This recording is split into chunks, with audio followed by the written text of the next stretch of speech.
Welcome to Van Life with Steve, and thank you for joining me for a look at the Biltmore Estate in Asheville, North Carolina.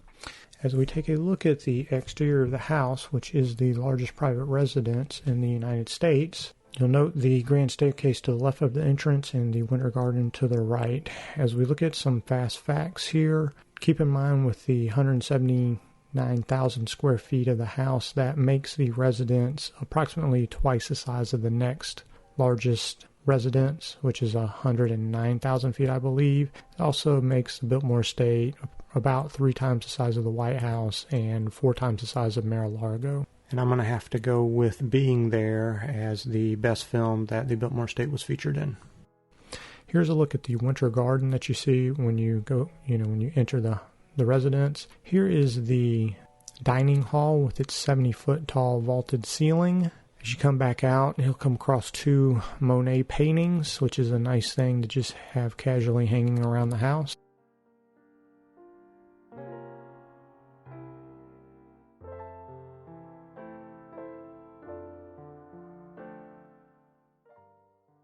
Here's a look at the billiards room.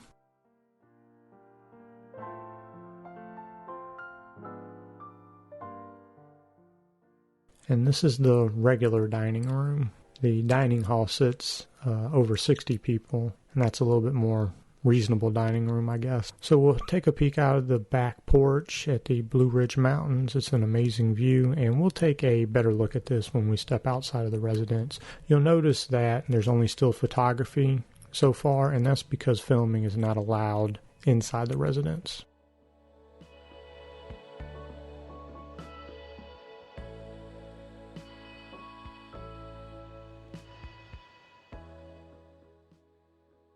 As you come back in from the porch, here's a look at the library. It has an awesome fireplace, and it has a cool, I guess you call it a relief sculpture above the fireplace. And as we step back out into the entrance hall, here are these antique rugs, and they have kind of a 3-dimensional quality to them, and I believe these rugs are something like 500 years old. Here's a look at George Vanderbilt's master bedroom. He is who built the house, and he was the grandson of Cornelius Vanderbilt, and George Vanderbilt sadly passed away at the young age of 51 from complications from an appendectomy.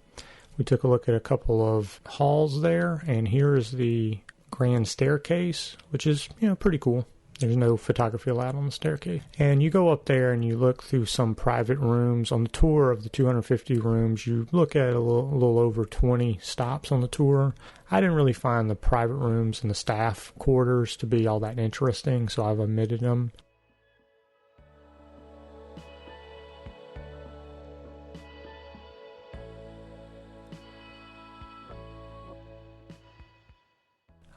Here's just a very brief, just one shot of the Halloween room. It was kind of an odd room in the house. Here's a manual or a non-electric bowling alley where you'd have a staff member go and set your pins up. Here's a quick look at the heated swimming pool where the sealant has failed and it causes it to drain, so they leave it empty now.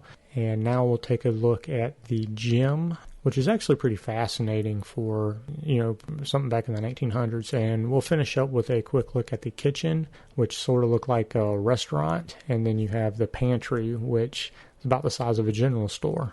And there's one more look at the dining hall.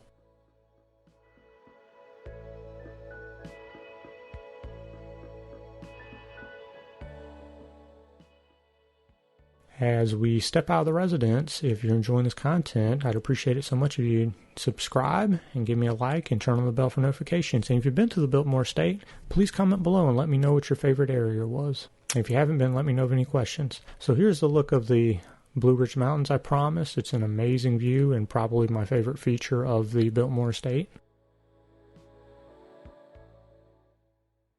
And as we take a look around the grounds, I'm going to go ahead and let you know that I didn't think that the Biltmore Estate really worked for me. The ticket with the Leonardo da Vinci Immersive Experience add-on was $135. And I know you can do additional things, like you can go on some trails on the grounds, and you can do some wine tasting, and there's some shops that are adjacent to the house.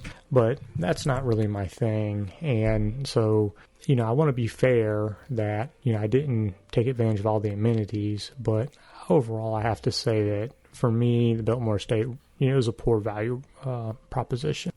So here we're at the Conservatory, and again, it's just kind of not my thing. There are some nice plants and flowers and everything, but it's just something that just didn't work for me. But getting back to the Da Vinci Immersive Experience, that is something that I'd absolutely would not recommend people go to. They had mock-ups of his inventions and things like that, and that was okay, but the actual immersive experience part where you walk into a room and they have a bunch of, displays going on and playing music, I didn't get anything out. I thought it was a complete waste of time. So whenever they have these added events or these special events, maybe they'll have some good things there, but I would just research them pretty closely. And, that's on me for not taking a better look at it before I bought it. But overall, Biltmore Estate was nice, but to me, nowhere near worth $135. It's something that should have been like $20. But it was fun to see, and, I won't be back. But it was an interesting experience.